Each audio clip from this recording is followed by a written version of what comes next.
Bonjour à tous et bienvenue dans cette vidéo dédiée aux réformes fiscales qui vont impacter le secteur agricole en 2025. Aujourd'hui, on accueille Maître Alexis Baboula, qui est avocat fiscaliste.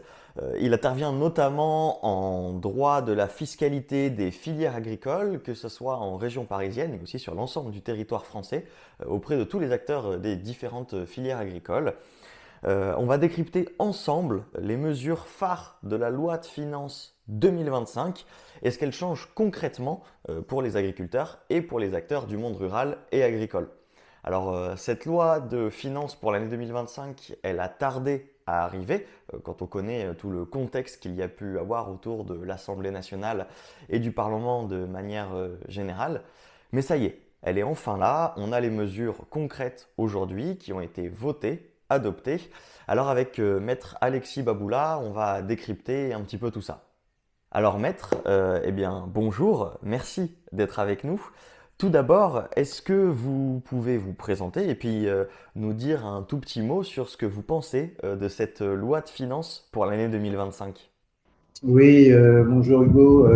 Donc, comme m'a présenté Hugo, je suis avocat sur les filières agricoles et tout ce qui est relatif aux activités para-agricoles et agroalimentaires. On va rester, je ne sais pas, peut-être une demi-heure sur cette loi de finances qui a quand même des mesures phares pour le secteur agricole. Après un processus législatif, comme on a pu tous le suivre, complexe, puisque la loi de finances est parue le 14 février pour la Saint-Valentin. Effectivement, c'est un cadeau d'amour pour les agriculteurs, en partie par rapport aux autres dispositions de droit commun qu'on peut avoir. Il y a pas mal d'incitations fiscales qui ont été reprises. Il y a eu des débats parlementaires, notamment on verra sur le crédit d'impôt pour l'agriculture biologique. Et le dispositif agricole, cette loi de finances, a été validé par le Conseil constitutionnel sans écueil particulier. Alors, merci tout d'abord pour cette petite présentation, pour ce rapide tour d'horizon. On va directement rentrer dans le sujet et attaquer dans le concret maintenant en épluchant un petit peu les mesures phares de cette loi de finances pour l'année 2025.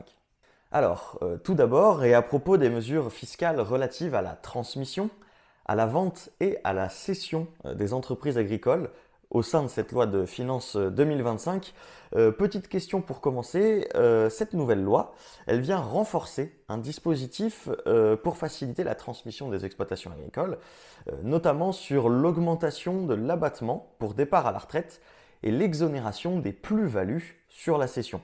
Alors tout ça c'est très technique. Concrètement, quels agriculteurs vont pouvoir bénéficier et quels sont les critères d'éligibilité pour bénéficier de tous ces dispositifs? Est-ce que vous pouvez nous en dire un petit peu plus sur ce sujet-là et surtout nous faire comprendre de quoi il s'agit? Alors, il y a trois dispositifs bien distincts qui permettent la transmission. C'est des dispositifs qui existent aussi en droit commun, dans toutes les entreprises. On verra, sauf, sauf particularité, ça concerne les entreprises, les exploitants individuels et ceux qui sont en société, fiscalement, société transparente, ceux qui sont à l'impôt sur le revenu. Sauf pour un des dispositifs où ça peut viser également les sociétés, à l'impôt sur les sociétés. Trois dispositifs. Le premier, c'est un dispositif en fonction des recettes. Le deuxième, c'est un dispositif en fonction des éléments d'actifs cédés sur la valeur du prix de cession d'exploitation agricole. Et le deuxième, enfin, le troisième d'ailleurs, il y en a un quatrième. Le troisième, c'est pour le départ à la retraite. Et le quatrième, c'est pour les sociétés qui se vendraient aussi, qui sont à l'impôt sur les sociétés pour le départ à la retraite. Alors, sur le premier dispositif, enfin, sur l'ensemble des dispositifs, c'est d'essayer d'inciter à vendre aux jeunes agriculteurs. Pourquoi? Parce qu'il y a de moins en moins d'agriculteurs, il y en a de plus en plus qui cèdent d'ici ces 5-6 prochaines années. Donc, c'est des processus incitatifs pour pouvoir vendre, la plupart en exonération d'impôts sur le revenu, voire de prélèvements sociaux.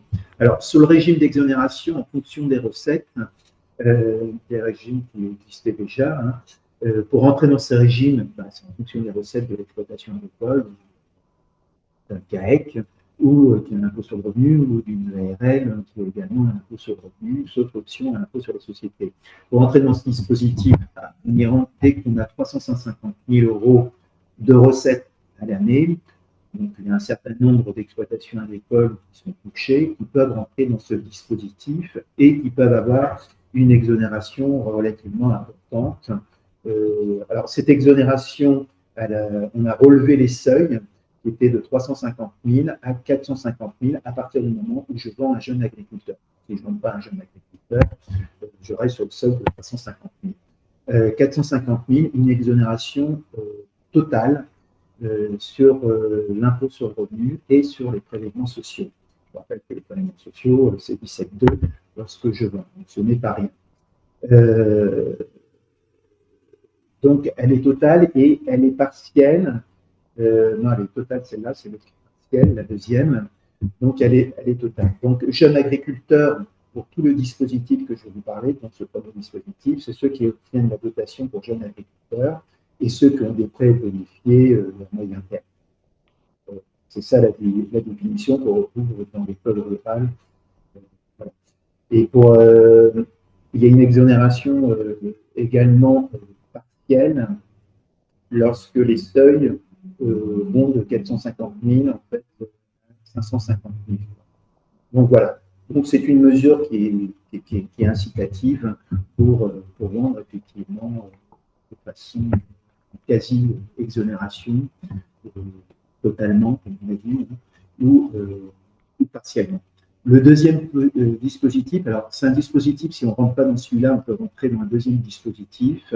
C'est un dispositif en fonction du prix de cession de l'exploitation agricole. Ça concerne là aussi des sociétés comme les GAEC, qui sont à l'impôt sur le revenu, ou les VRL, ou les sociétés aussi civiles d'exploitation, j'ai pas cité tout à l'heure, l'impôt sur le revenu. Ça peut concerner aussi une SARL agricole ou une EARL, une option à l'impôt sur les sociétés. Ça peut les concerner aussi si elles vendent une branche complète et autonome d'activité. Donc, exploitation agricole, pas juste un tracteur. On rappelle que la première exonération en fonction des recettes, on peut vendre, c'est immobilisation par immobilisation. Là, cette exonération concerne l'ensemble de l'exploitation agricole qui doit être détenue depuis plus de 5 ans. Et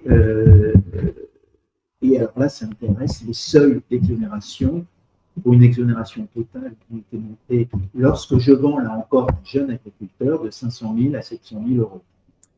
Il y a un seuil d'exonération de 700 000 à 1,2 million aussi, une exonération partielle. Dans les mêmes conditions, je vends un agriculteur.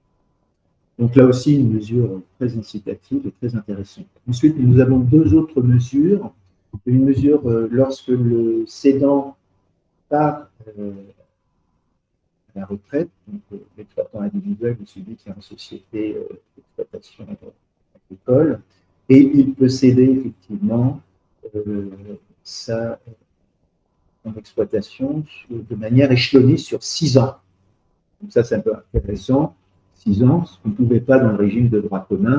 Donc, il faut savoir que, du coup, comme il peut vendre sur 6 ans, en fait, il pose à la personne qui vend, qui part bien à la retraite, le moment, la première année où il cède une partie de son exploitation, soit il part 2 ans avant, et 2 ans après, au bout de la 6e année, puisqu'il peut échelonner sur 6 ans, 3 ans, 4 ans, 5 ans, voilà, mais c'est le maximum. Je peux vendre, je peux faire un contrat.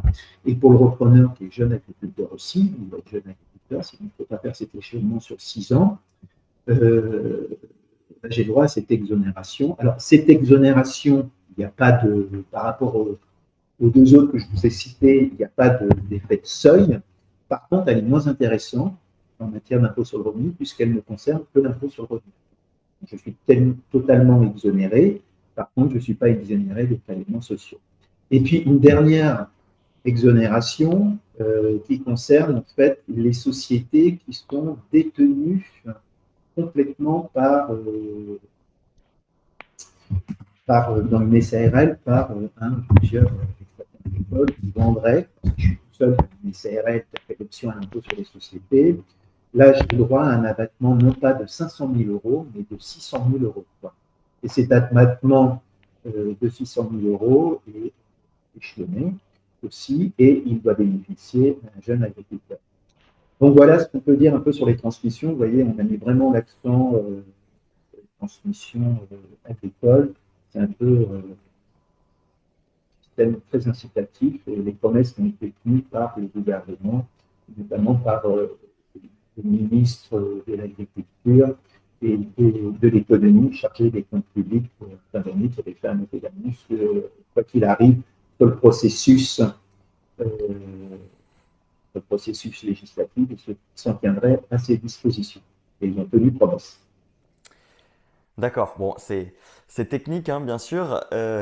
Concrètement, et pour essayer de répondre un petit peu plus à ceux qui nous écoutent, ces mesures aujourd'hui, est-ce qu'elles sont suffisantes pour encourager la transmission des exploitations, ou est-ce qu'il reste des freins fiscaux qui compliqueraient encore la cession d'une entreprise agricole aujourd'hui?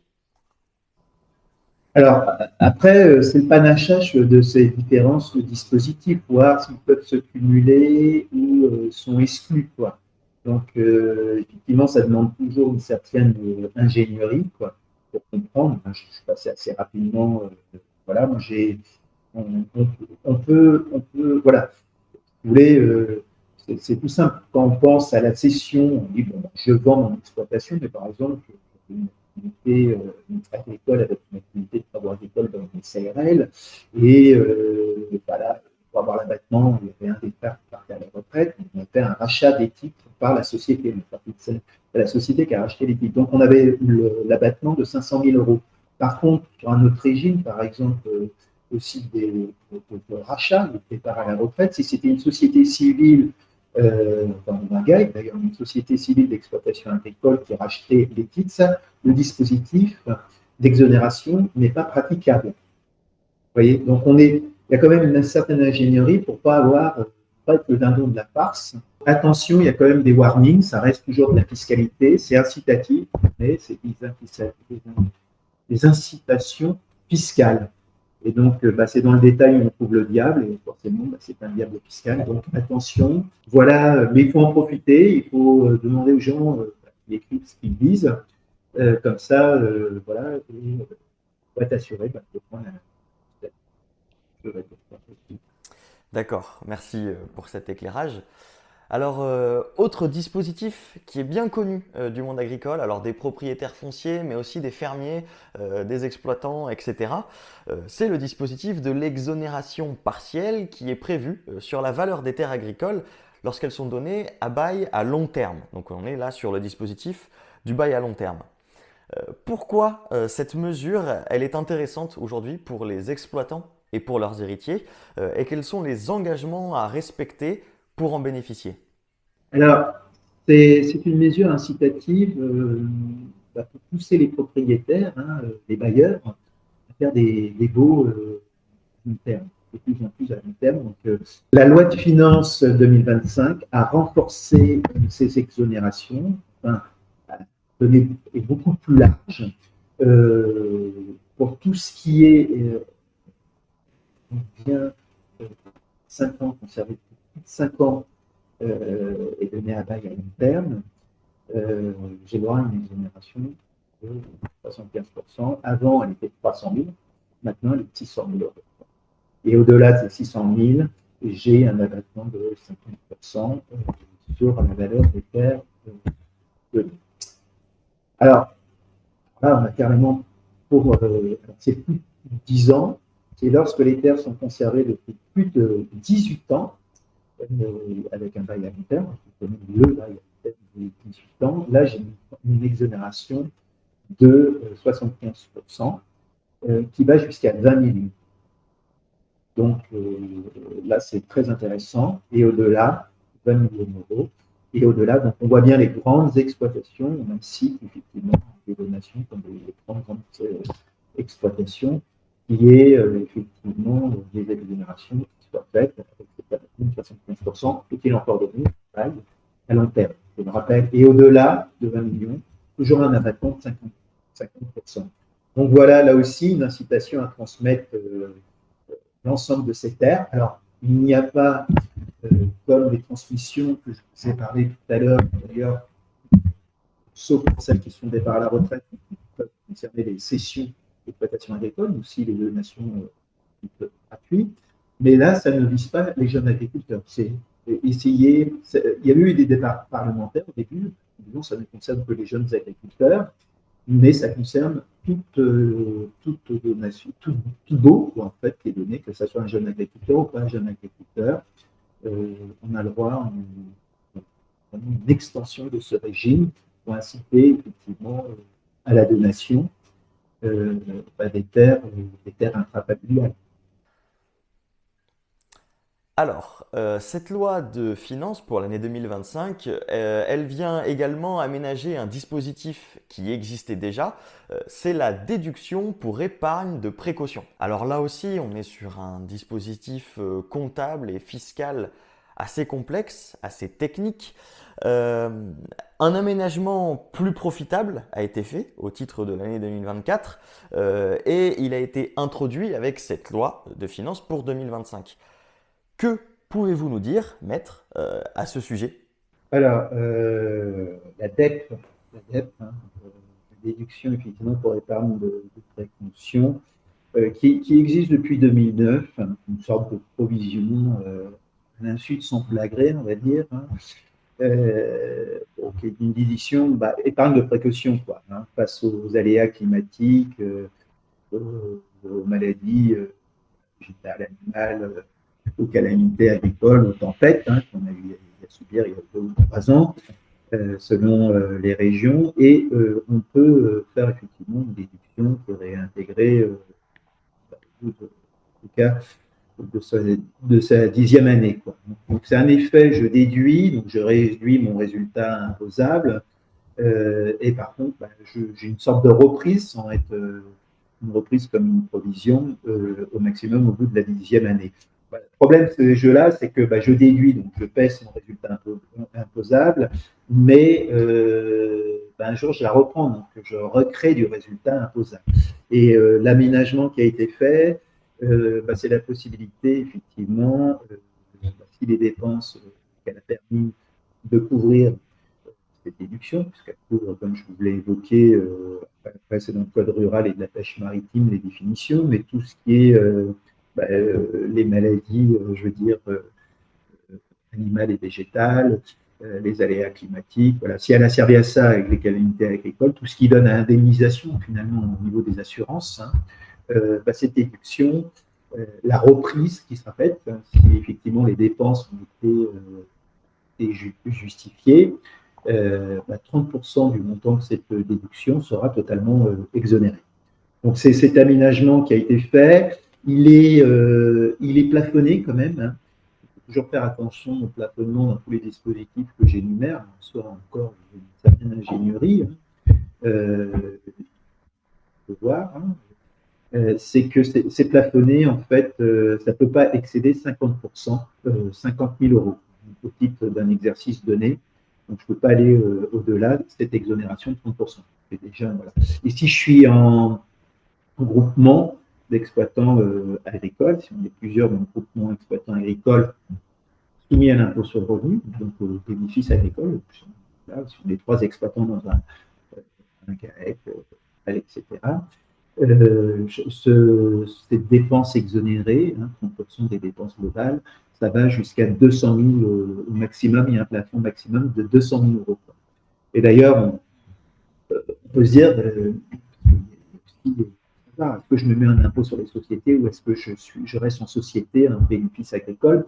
Vous voyez que ce plafond-là s'applique uniquement à ceux qui sont en société à l'impôt sur le revenu. Donc, quand on fait une comparaison, c'est des choses à prendre en compte, quoi.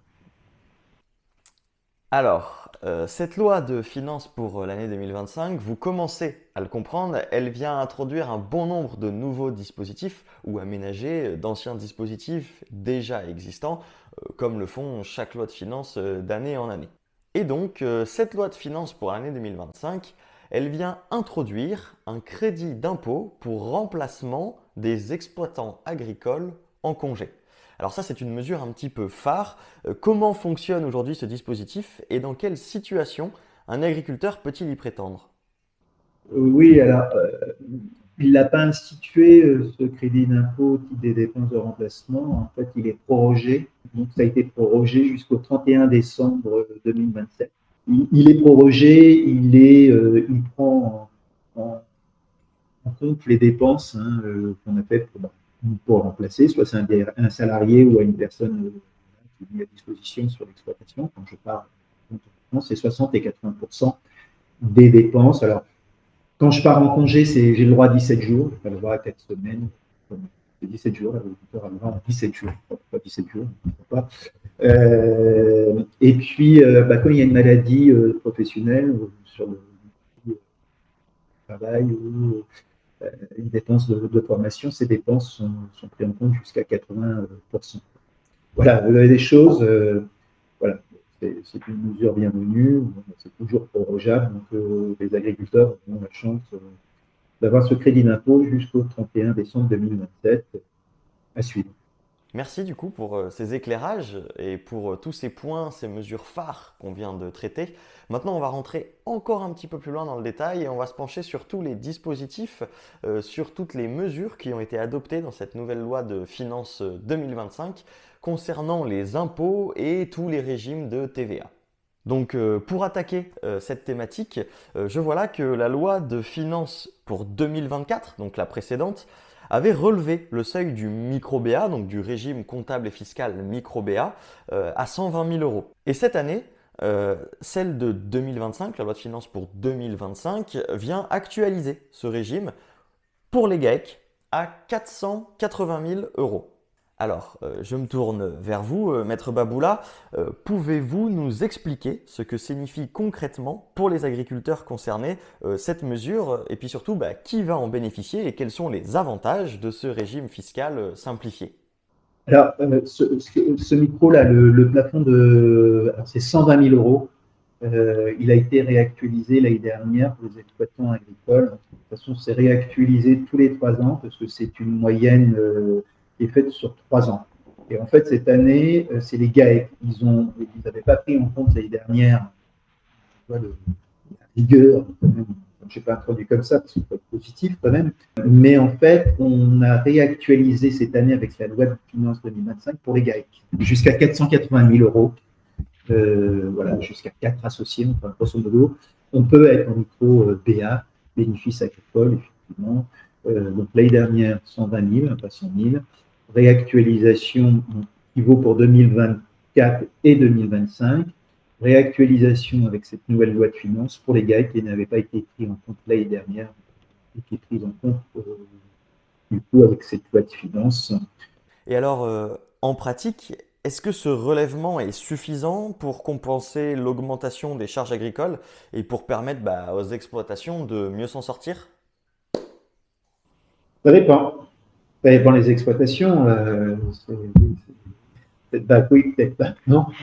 Mais ça dépend, effectivement. Il y a la hausse des intrants, effectivement, des aliments pour animaux, vous voyez, ça prend un coup. Voilà. Mais il y a, par exemple, sur certaines productions, par exemple animales, hein, mais différentes des céréales, par exemple, où il y a une demande plus intensifiée, où le prix compense, le prix du marché compense en fait le prix des charges courantes ou d'exploitation. Après, vous allez me dire, bah oui, mais il y a l'électricité, on parlait un peu, qui va augmenter avec le taux de TVA.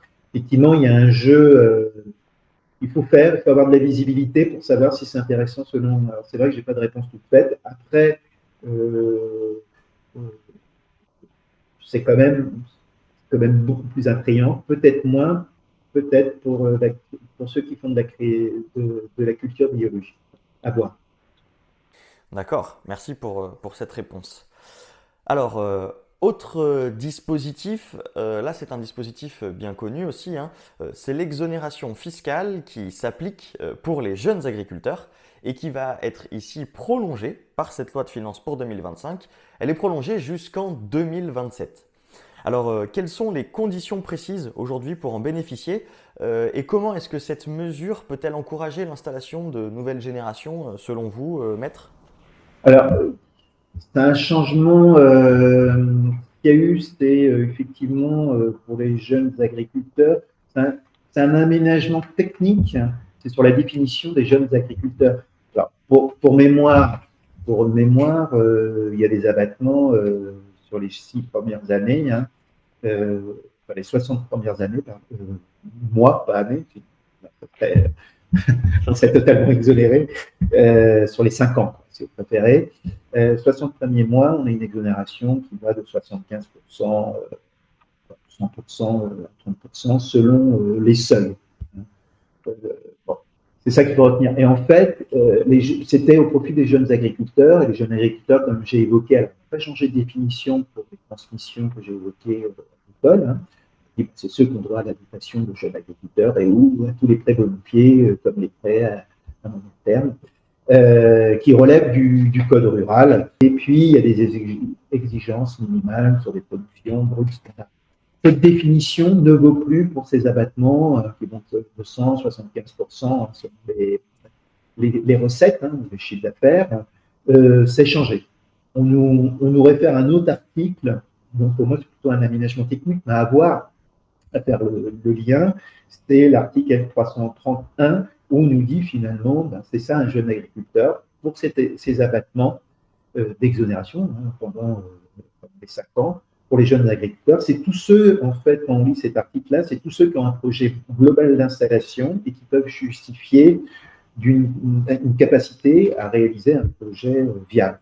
Capacité, c'est une expérience, un diplôme, ou les deux, mais c'est plus large. Et moins, il n'y a pas de question, par exemple, sauf parce qu'on nous dit un renvoi à l'article réglementaire, parce que le D, c'est comme décret, c'est la partie réglementaire du code rural de la pêche maritime. Le L, on a peut-être quelque chose, c'est L comme la loi, le législatif, cette partie, c'est le législateur, c'est pas le gouvernement, le ministre de l'Agriculture qui passe ça dans la partie réglementaire. Et là, on nous dit, ben voilà, ça semble être plus large et en plus, la personne peut progressivement atteindre la capacité à réaliser son projet, on va passer entre-temps un diplôme, on va avoir une expérience pour pouvoir bénéficier de ces exonérations, une quasi-exonération qui est étalée dans le temps et qui prennent fin au bout de la 5e année. Merci du coup pour cette réponse et pour cette précision. Alors, on était là sur une exonération fiscale. Maintenant, on va aller vers un autre dispositif. Cette fois-ci, et là on rentre encore une fois dans la technique, on va vers du crédit d'impôt. Il existait déjà un crédit d'impôt pour l'agriculture biologique. Aujourd'hui, ce crédit d'impôt avec la nouvelle loi de finances pour 2025, ce crédit d'impôt pour l'agriculture biologique, il a été prolongé, encore une fois, jusqu'en 2026. Alors, avec un plafond qui a été maintenu à 4 500 euros, donc 4 500 euros de crédit d'impôt pour les exploitations en agriculture biologique. Maître Baboula, selon vous, est-ce que c'est une aide significative pour les exploitations bio? Et puis, surtout, comment est-ce qu'elle peut se cumuler avec d'autres dispositifs, notamment comme les aides PAC? Est-ce que vous pouvez nous éclairer sur ce sujet-là? Alors, bah, ça a glosé, il y a eu des débats parlementaires qui ont été repris. Hein, donc, bon, c'est prorogé, c'est un crédit d'impôt, là aussi, c'est de la prorogation, jusqu'en 2025. Quoi. C'est les revenus qu'on déclarera en 2025 ou 2026. Donc, c'est un crédit d'impôt. Je parle de crédit d'impôt. Le crédit d'impôt s'impute sur l'impôt. Hein, la différence d'une réduction d'impôt qui, elle, réduit l'assiette, comme on dit, en fiscaliste, la base d'imposition, c'est réduit. Donc, un crédit d'impôt, je peux l'utiliser s'il est excédentaire, je peux l'utiliser sur les impôts successifs. Hein. Ces crédits d'impôt vont proroger jusqu'en 2025, là aussi, toujours avec la ligne de mire des aides européennes, hein, qu'on appelle les aides MIS, hein, c'est pour ça que, voilà, qui sont plafonnées à 20 000 euros hein, sur 3 ans glissants, 4 500 euros. 4 500 euros, pas plus, pas moins. Il y a eu des discussions autour de 6 000 pour les. Et il faut que je fasse sur mon exploitation, ça va changer, au moins 40% de recettes issues de l'agriculture biologique. Quoi. Et effectivement, c'est demandé, c'est jusqu'à 5 000 euros avec le cumul des aides PAC, c'est l'aide de certification de l'agriculture biologique, pas plus, voilà, il y a d'autres aides qui n'existent plus d'ailleurs. Donc, est-ce que c'est le parent pauvre ou pas? Voilà, certains députés, de mémoire, où il y a eu des débats là-dessus, auraient voulu le rehausser à 6 000 euros. Alors, suite à votre réponse, je me permets de rebondir. L'agriculture biologique, on le sait, ça demande souvent des investissements plus lourds, ou en tout cas, c'est des charges plus lourdes très souvent sur l'exploitation agricole. Et puis des fois, alors selon les exploitations bien entendu, des coûts de production plus élevés. Selon vous, est-ce que ce crédit d'impôt est à la hauteur des enjeux du développement du bio en France? Bah, ça pourrait être mieux, mais si je fais si je fais la comparaison avec ce qui se passe pour le crédit d'impôt recherche ou d'innovation, on a fait un rabotage assez important, quoi. On cherche des économies, une générale des finances qui a fait ce rabotage. Bon, là, c'est pour le bien-être, effectivement, c'est pour le bien-être, une meilleure nourriture pour être moins malade, qui engrange moins de dépenses publiques de santé.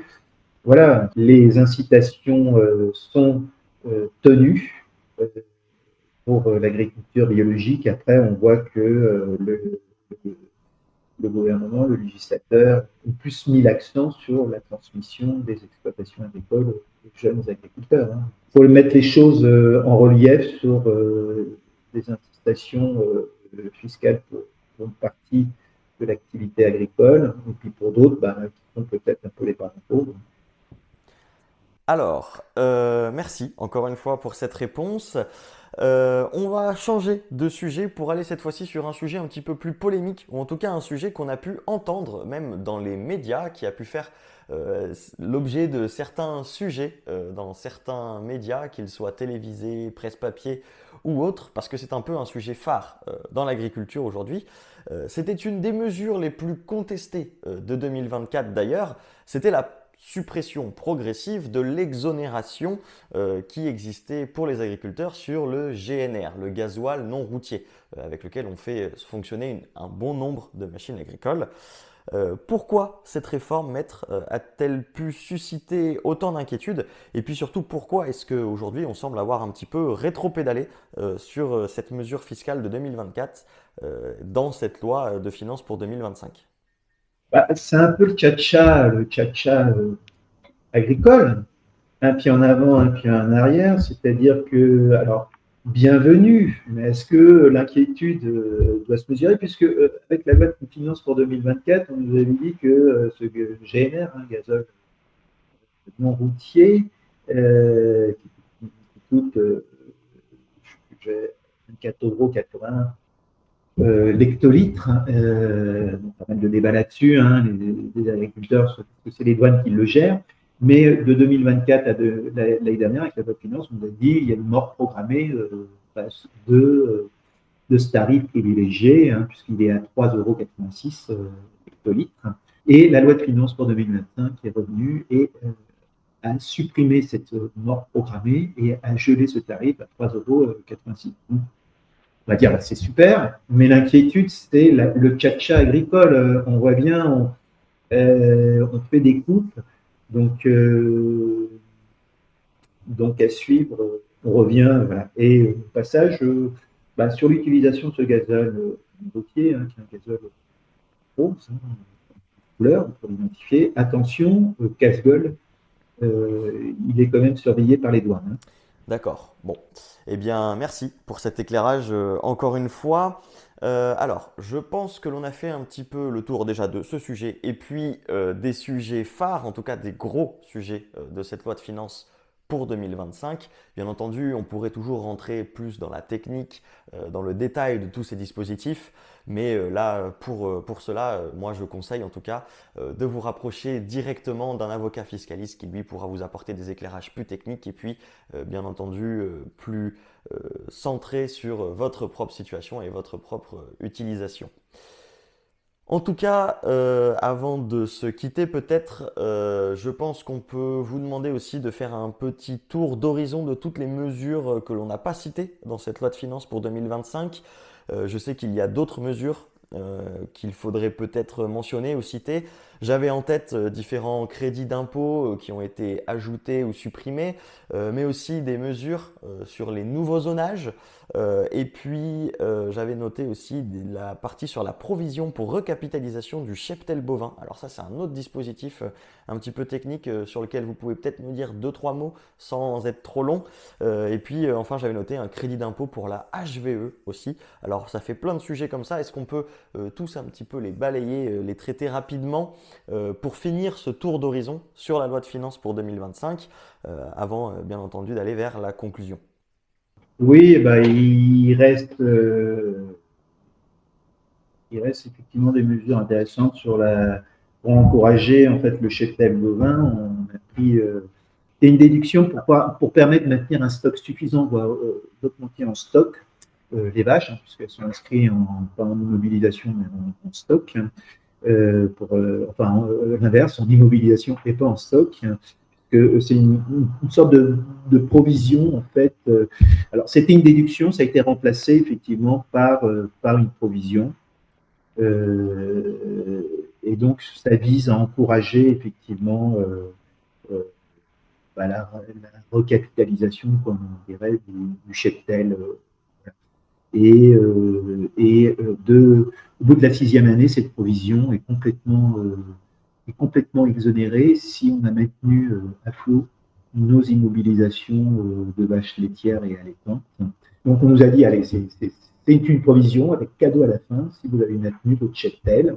Voir si vous l'avez augmenté, c'est encore mieux. Au bout de la 6e année, elle est totalement exonérée, quoi. Donc, c'est pas mal parce que là, la provision, bah, c'est pas mal au niveau de l'assiette des cotisations sociales aussi, hein, par rapport à une déduction qui n'était pas prise en compte, qui était une déduction fiscale. C'est une provision. Donc, c'est intéressant. Par contre, attention, il ne faut pas qu'on ait fait l'option parce que sur les stocks à rotation lente, hein, sinon on ne pourrait pas en bénéficier. Donc, là aussi, il y a des arbitrages qui sera à faire, mais c'est une mesure, on l'a mis en dernier, ce qui reste phare, mais qui reste très intéressant on l'a mis en dernier parce que c'est pour un secteur agricole, un secteur, effectivement, pour les exploitations laitières. Alors ensuite, on a une autre mesure sur le crédit d'impôt, là, HVE, hein, qui a été reconduit. Hein. Il devait prendre fin en 2024, donc qui a été reconduit pour 2025. Euh, la haute valeur environnementale. Donc voilà, je pense que je n'ai pas oublié l'essentiel, même dans ces dernières mesures. Bon, eh bien, je pense qu'on a dit beaucoup de choses. Il y a eu beaucoup de matière. On a traité vraiment pas mal de sujets sur cette loi de finances pour 2025. On a essayé de vous faire un tour d'horizon assez complet des mesures phares de cette loi, en tout cas de celles qui s'appliquaient à l'agriculture. Maître Baboula, avant de finir et avant de se quitter, est-ce que vous auriez un dernier mot, une petite conclusion à nous faire?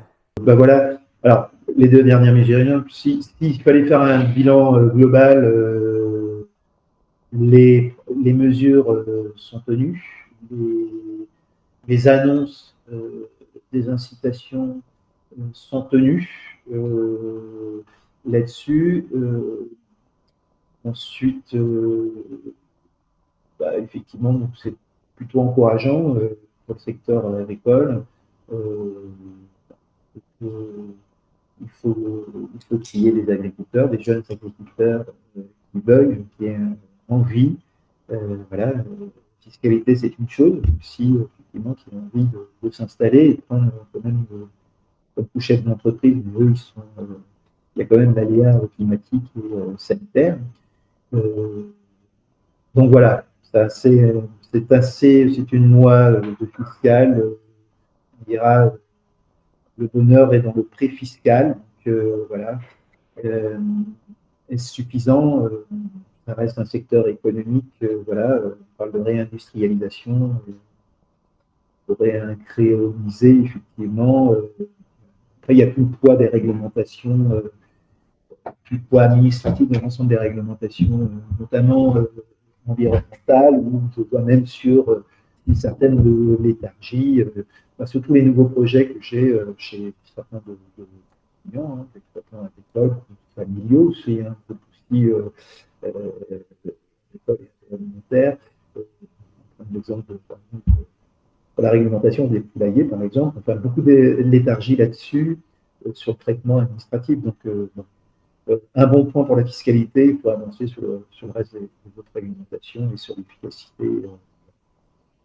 l'efficacité administrative.